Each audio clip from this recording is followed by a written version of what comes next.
Childhood Jesus 17. Did Mary offer doves for purification? Did the Virgin Mary offer doves for the purification of the Temple of Jerusalem during the presentation of the baby Jesus, as the law of Moses commanded? Well, the Gospel story confirms it. He tells it. She did this act. It is something that really needs to be meditated. Indeed, doves were offered for sin, namely that since the original sin, every sexual act involves an impurity. Among the Jews, it was a physical impurity. But in reality, they mean that there is not only love in the sexual act now. There is also much selfishness and lust, and few men are capable, as Adam and Eve would have done, of thinking only of the other, of being only in love. A lot of egoism and pleasure-seeking, for oneself. Result, a law of Moses, for the purification of the woman, who had had physical flows, asked, when presenting the child to the temple, to offer in sacrifice doves, for the sin and for the purity.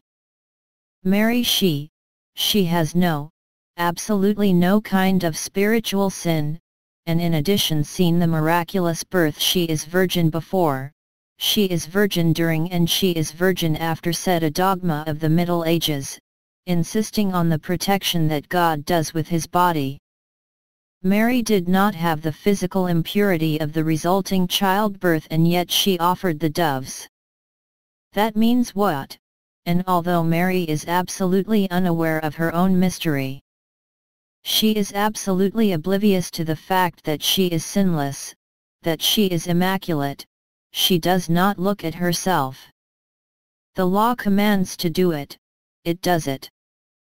She does it because she simply obeys God, and she certainly considers herself a sinner. Mary does not need to fight like us to be humble. She is humble. She is humble, that means that she ignores her own virtues.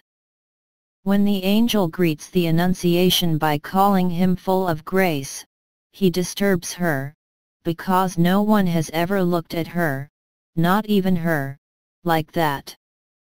And even when she arrived, in her assumption of Christ and her glory revealed to herself, she must have been deeply troubled. But in the eyes of her Son, she found that she was really the very image of the woman as God foresaw in her wildest plans from the beginning of creation.